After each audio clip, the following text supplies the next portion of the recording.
नमस्कार दोस्तों, आज तारीख है 8 जून 2025 और आप देख रहे हैं विजन यूपी न्यूज। चलिए खबरों की शुरुआत करते हैं। गाजीपुर जिले में एक दर्दनाक घटना सामने आई, जहां शादी की खुशियां मातम में बदल गईं। दिलदार नगर थाना क्षेत्र के जगदीशपुर गांव में जयमाला से पहले डीजे पर डांस के दौरान एक विवाद हुआ, जिसमें दूल्हे के सिर पर तमंचे की बट से हमला कर दिया गया, जिससे उसकी जान चली गई। अगली खबर, बरेली में निवेश के नाम पर 100 करोड़ रुपए का घोटाला सामने आया। घोटाले में भाजपा नेता और महानगर महामंत्री रहे सूर्यकांत मौर्य का नाम ठगी में सामने आने के बाद पार्टी ने उन्हें संगठन से बाहर कर दिया है, साथ ही उनकी सक्रिय सदस्यता भी समाप्त कर दी है। अगली खबर, जौनपुर में दोस्ती को शर्मसार करने वाली वारदात सामने आई, जहां प्रेमिका को लेकर की गई टिप्पणी से नाराज युवक ने अपने ही अजीज दोस्त की गोली मारकर हत्या कर दी। वारदात को अंजाम देने के बाद आरोपी ने घर जाकर पिस्टल छिपाई और फिर वह किसी को शक न हो इसलिए घटना स्थल पर पहुंच गया। अगली खबर, रुद्रप्रयाग में तकनीकी खराबी के कारण सड़क पर हेलीकॉप्टर की इमरजेंसी लैंडिंग हुई। इस दौरान हेलीकॉप्टर के पीछे का हिस्सा कार पर टूटते ही गिर गया, जिसके बाद कार भी पूरी तरीके से क्षतिग्रस्त हो गई। हेलीकॉप्टर के पंखे से हवाई किनारे बनी दुकान की टीन शेड भी उड़ गई। इस दौरान दुकान में बैठे लोगों ने भागकर जान बचाई। अगली खबर, रायबरेली में एक दूल्हा अपनी होने वाली दुल्हन के घर बारात लेकर पहुंचा। द्वारचार और जयमाला की रस्म के बाद फेरे हो गए। इसी बीच दूल्हे को 2-3 झटके आए और इसके बाद अचानक दूल्हा मंडप में ही दुल्हन को लेकर गिर पड़ा। फिर दुल्हन को शक हुआ कि दूल्हे को कोई बीमारी है। इसके बाद दुल्हन ने शादी करने से मना कर दिया, उसने शादी तोड़ दी। यह पूरा मामला बुधवार 4 जून का है। अगली खबर, मथुरा के प्रसिद्ध बांके बिहारी मंदिर में पैसे लेकर वीआईपी दर्शन कराने वाले 2 बाउंसर्स को पुलिस ने गिरफ्तार कर लिया। कुछ दिनों पहले कई वीडियो सोशल मीडिया पर वायरल हुए थे, जिनमें श्रद्धालुओं को वीआईपी प्रोटोकॉल में दर्शन कराते हुए नजर आ रहे थे। इसी के साथ वीआईपी दर्शन करने से संबंधित जानकारियां भी बाउंसर्स ने सोशल मीडिया पर शेयर की हुई थी। अगर आपको खबर पसंद आ रही है तो चैनल को सब्सक्राइब जरूर कर दें। अगली खबर, मुरादाबाद के कटघर थाना क्षेत्र में रामपुर दौराहा स्थित पशु बाजार में पशु खड़ा करने को लेकर 2 गुटों में विवाद हो गया, जो हिंसक संघर्ष में बदल गया। वायरल वीडियो के बाद पुलिस ने आरोपियों की गिरफ्तारी कर ली है। विवाद अवैध वसूली को लेकर था। पुलिस ने मामला दर्ज कर लिया है और 5 आरोपियों की गिरफ्तारी हो चुकी है। अगली खबर, वृंदावन में एक बंदर एक श्रद्धालु का आभूषण से भरा बैग ले गया। बैग में 20 लाख के आभूषण के साथ नगदी रुपए भी थे। हालांकि काफी घंटों की मेहनत के बाद बैग मिल गया और उसमें रखे सारे आभूषण और नगद रुपए भी मिल गए। अगली खबर, कानपुर के गुलियाना मोहल्ले में बिजली बिल को लेकर भाइयों के बीच विवाद खड़ा हो गया, जिसमें भाई ने छोटे भाई की हत्या कर दी। बिजली बिल जमा न होने पर बिजली कटने के बाद हुए विवाद ने हिंसक रूप ले लिया। घटना के बाद आरोपी फरार है और पुलिस उसकी तलाश कर रही है। अगली खबर,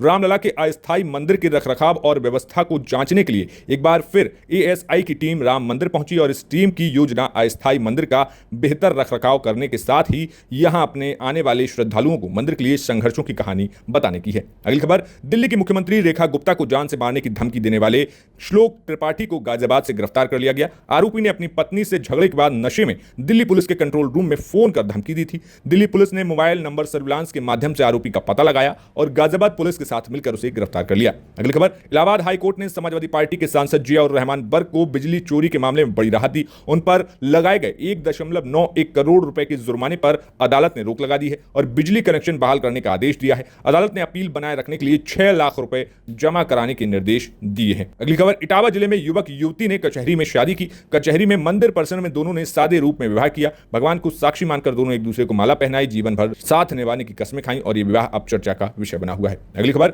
जालौन में एक किशोरी ने ग्राम विकास अधिकारी पर छेड़छाड़ का आरोप लगाते हुए सरेराह चप्पलों से उसकी पिटाई कर दी। इस घटना का वीडियो सोशल मीडिया पर वायरल हो गया। वहीं पुलिस का कहना है कि प्रारंभिक जांच में मामला गंभीर प्रतीत हो रहा है और आरोपी की पुष्टि होने पर सख्त कानूनी कार्रवाई की जाएगी। इसी के साथ अगली खबर पर जाने से पहले चैनल को सब्सक्राइब कर दें। बता दें कि उत्तर प्रदेश के कई इलाकों में बीते कुछ समय में बारिश देखने को मिली है, जिससे लोगों को गर्मी से राहत मिली है। हालांकि यूपी में एक बार फिर मौसम परिवर्तित होने वाला है। यूपी वालों को एक बार फिर से भीषण गर्मी सताने वाली है। मौसम विभाग के मुताबिक राज्य में पछुआ हवा फिर से गर्मी बढ़ाएगी। ऐसे में राज्य के तापमान अगले कुछ दिनों में 6 डिग्री सेल्सियस तक बढ़ सकता है। प्रदेश में आज से लेकर 10 जून तक मौसम पूरी तरीके से साफ रहने वाला है। अगली खबर, हाथरस के सादाबाद में वैष्णो देवी से लौटी श्रद्धालुओं से भरी बस में करंट उतर गया। हादसे में एक व्यक्ति की मौत हो गई। मृतक की पहचान कजरौठी निवासी संजय कुमार के रूप में हुई, जिसकी उम्र 40 साल है। प्रत्यक्षदर्शियों के मुताबिक वैष्णो देवी से लौटने के बाद बस जैसे ही खड़ी हुई, यात्री बस के ऊपर सामान उतार रहे थे और चढ़ा रहे थे, तभी ऊपर से गुजर रही हाई टेंशन तार की चपेट में आ गए। अगली खबर, राम मंदिर भवन निर्माण समिति के अध्यक्ष नृपेंद्र मिश्र ने कहा कि 10 दिन के अंदर राम मंदिर के प्रतिष्ठित राम दरबार के दर्शन शुरू हो जाएंगे। इसके लिए राम मंदिर ट्रस्ट विचार कर रहा है। अगली खबर, अलीगढ़ रेलवे स्टेशन से सीआरपीएफ व जीआरपी ने संयुक्त रूप से कार्रवाई करते हुए एक फर्जी टीटी को पकड़ा। आरपीएफ और पोस्ट कमांडेंट ने बताया कि चेकिंग के दौरान दौरान एक व्यक्ति संदिग्ध अवस्था में टीटीई की वर्दी में दिखा। शक होने पर पूछताछ की गई, मगर वो व्यक्ति संतोषजनक जवाब नहीं दे पाया और क्यूआर कोड से लोगों से पैसे वसूलता था। अगली खबर, बलिया के सहतवार में ऑपरेशन के दौरान रीना देवी की मौत हो गई। परिजनों का आरोप है कि निजी अस्पताल आदर्श सेवा सदन में डॉक्टर ने बिना जांच किए सीधे ऑपरेशन कर दिया, जिससे जच्चा बच्चा दोनों की मौत हो गई। भाई इंद्रजीत ने कहा कि डॉक्टर यह कहकर भाग निकला कि सुई लेने जा रहा हूं, इसके बाद फिर लौट कर नहीं आया।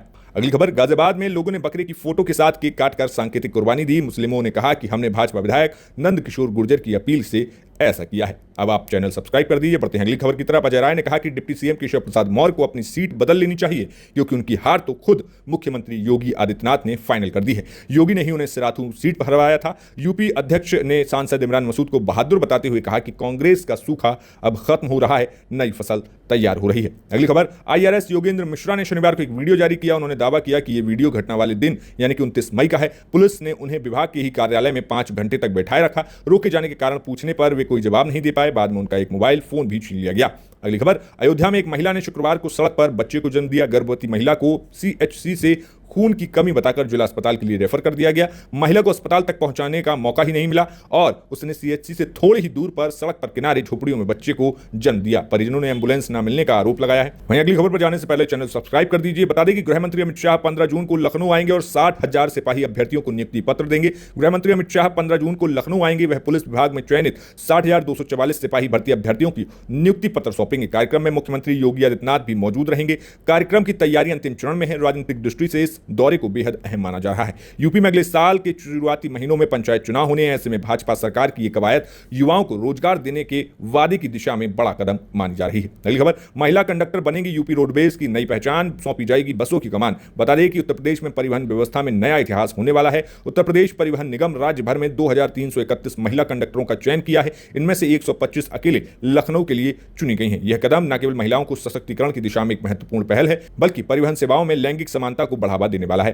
अगली खबर, अगले 4 दिन दिल्ली में भीषण गर्मी रहेगी। यूपी बिहार में भी तापमान बढ़ेगा। उत्तर भारत में बरसात का दौर थम चुका है। अब जल्दी ही उत्तर भारत में मौसम की बदलाव की संभावना मौसम विभाग ने जताई है। दिल्ली एनसीआर समेत कई राज्यों में मौसम गर्म और शुष्क रह सकता है। 8 जून को दिल्ली में अधिकतम तापमान 40 डिग्री पहुंच सकता है। 9 जून को अधिकतम तापमान 41 डिग्री पहुंच सकता है।